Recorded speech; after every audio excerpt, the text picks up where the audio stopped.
The Library of Alexandria was more than a building. It was humanity's first attempt to gather all the knowledge of the known world in one place. Imagine scrolls containing lost plays, maps of undiscovered lands, and medical cures we still search for today. Now imagine it all vanishing in smoke and silence, leaving us to wonder what might have been. Founded in 331 BCE by Alexander the Great, Alexandria was meant to be more than just a port. It was to be a beacon of culture and intellect. After Alexander's death, the city thrived under the Ptolemy's rulers, who understood the power of knowledge. They envisioned a repository that would outshine anything in the ancient world. The Ptolemies spared no effort in building their dream. They funded scholars, invited thinkers from Greece, Egypt, and beyond, and filled the city with architectural wonders. But the jewel of Alexandria would be its great library, a treasure trove of wisdom from every corner of the earth.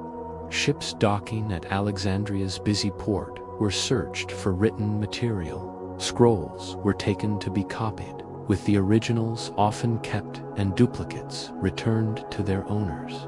In time, this practice created an unparalleled collection, hundreds of thousands of works, from philosophy to engineering. The library was not an isolated vault. It was part of the Mouseion, a research and learning complex. Here, scholars lived, studied, debated, and produced groundbreaking work that would shape human thought for centuries. The collection is said to have included works from Homer to lost tragedies of Euripides, Egyptian medical treatises, Babylonian astronomy, and Indian mathematics. Every scroll represented years, even centuries, of human observation and insight. This was more than knowledge, it was civilization's memory. Eratosthenes calculated the Earth's circumference with astonishing accuracy using simple geometry and observation. Theophilus made groundbreaking discoveries about the human nervous system. Without the library, many of these insights may have been lost much earlier. The library was not just Greek, it was a melting pot of cultures. Egyptian, Persian, Hebrew, and Indian scholars worked side by side, translating and sharing ideas across linguistic and cultural boundaries. Alexandria became a crossroads of the ancient intellectual world. Every great civilization before and after has had a seat of learning, but none matched the ambition of Alexandria. It was, for a time, the center of the intellectual universe and the envy of rival powers. In 48 BCE, Julius Caesar found himself trapped in Alexandria during a civil war between Cleopatra VII and her brother Ptolemy XIII. To secure the harbor, Caesar ordered ships to be set on fire. The flames spread far beyond the docks. Ancient accounts claim the fire reached warehouses, storing scrolls, awaiting cataloging for the library. While the main building may have survived, countless works were destroyed before ever reaching the shelves. It was the first major wound to the collection.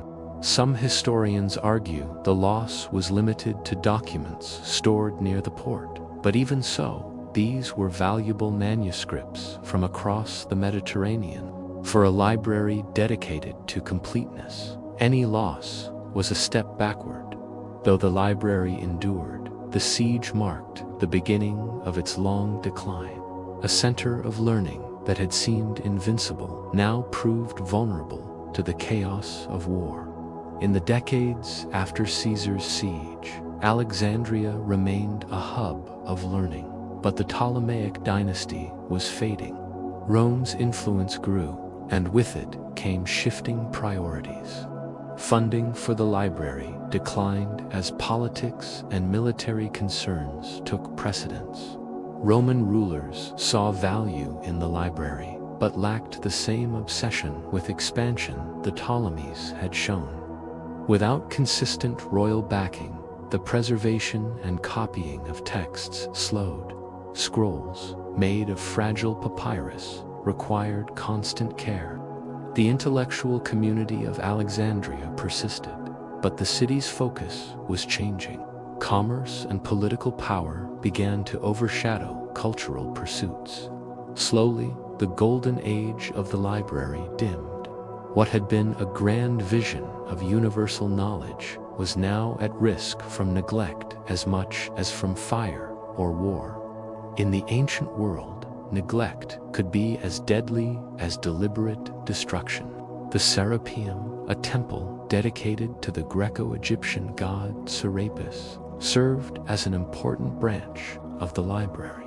Some sources suggest it housed parts of the main collection, or at least copies of its most valuable works. Built during the reign of Ptolemy III, the Serapeum was both a religious and intellectual center. Its colonnades and halls provided a space for study, worship, and philosophical discussion. It stood as a symbol of Alexandria's blended culture. For centuries, the Serapeum safeguarded knowledge, even as the city changed hands and religious tides shifted. Scholars believed it might hold some of the last remnants of the original library's treasures. But this sanctuary of thought would not last forever. In the coming centuries, it would face the same fate as its parent institution, and for similar reasons. By the late 4th century CE, Christianity had become the dominant faith in the Roman Empire. Pagan temples were increasingly seen as relics of a false past. Theophilus, Patriarch of Alexandria, sought to eradicate them. In 391 CE, Theophilus ordered the destruction of the Serapeum. Riots erupted as pagans and Christians clashed in the streets. When the dust settled, the Serapeum lay in ruins. If it still held manuscripts from the Great Library, they were likely destroyed or scattered at this time. Even if only a fraction of the original works remained, their loss was immeasurable. This event marked a turning point. From here on, what survived of the ancient library tradition in Alexandria was increasingly fragmented and vulnerable. In 642 CE, Muslim forces captured Alexandria. Centuries later, stories emerged claiming Caliph Omar ordered the destruction of remaining books, Allegedly, declaring they were either unnecessary or heretical. Historians debate the truth of this account. Some dismiss it as propaganda invented by later writers to blame a specific group. Others argue some manuscripts may indeed have been lost during the conquest. Regardless of whether Omar's order was real, the Arab conquest marked the final political transformation of Alexandria. The city's role as a center of ancient learning faded into history. By this time, much of the original collection had already been lost through war, neglect, and earlier acts of destruction. The legend simply became the final chapter in a long decline. The image of a single catastrophic fire wiping out all knowledge in one night is compelling, but it's almost certainly false. The library's destruction was gradual, spread across centuries. Multiple events, each erasing parts of the collection, combined to end its existence. Fires, political upheaval, religious conflict, and neglect all played a role. In reality, the loss was more like a slow erosion than a sudden collapse. Each generation saw a little less of the treasure their ancestors had built. The myth persists because it's simpler and more dramatic. But the truth is both more complex and more tragic. Among the possible losses were complete works of Greek tragedians, advanced maps, astronomical records from Babylon, and medical treatises from Egypt and India. Some believe the library may have contained information on technologies far ahead of their time, from mechanical devices to navigational techniques. Without them, progress may have been delayed for centuries. The loss was not just of facts, but of cultural memory. Myths, histories, and philosophies vanished, leaving gaps we can only guess at today. We will never know how many ideas humanity had to rediscover, simply because their original records turned to ash. Not all was lost. Many works once thought gone forever survived through copies held elsewhere. Islamic scholars preserved Greek philosophy and science, translating them into Arabic.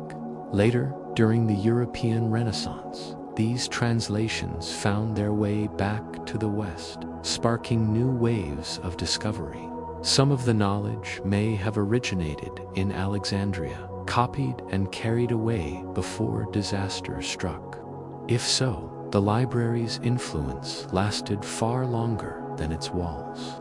Even in ruin, it continued to shape human history indirectly through the works it had once protected. The Library of Alexandria has become more than a historical site. It's a metaphor for the fragility of knowledge. Every culture since has used its story as a warning. It represents the idea that knowledge, no matter how vast, can be lost through ignorance, intolerance, or carelessness. The symbol is powerful because it speaks to our fear of forgetting, of losing the best parts of ourselves to time. That is why the burning of the library still captures imaginations after more than 2,000 years.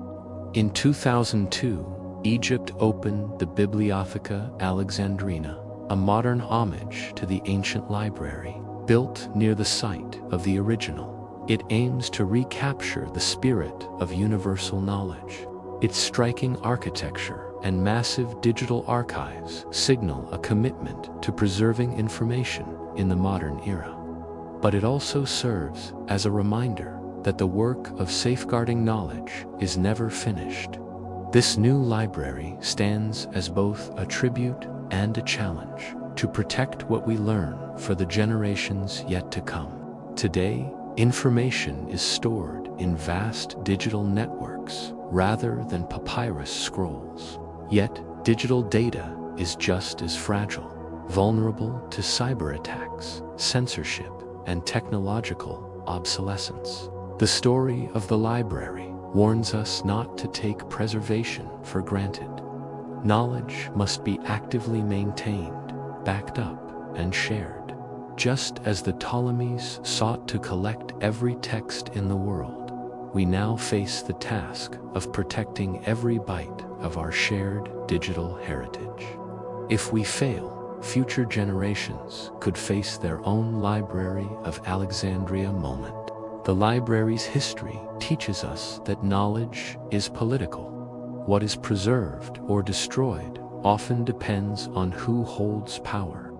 It also reminds us that diversity of thought strengthens human progress. Alexandria thrived because it welcomed scholars from every culture. In our time, embracing that openness may be the key to avoiding the mistakes of the past. The destruction of the library is a tragedy, but it can also be a guidepost if we choose to learn from it. Though the walls of the library fell, its influence never truly disappeared. The very idea of a universal repository of human knowledge remains alive. Every modern university, every global archive, every digital library carries a spark of Alexandria's dream.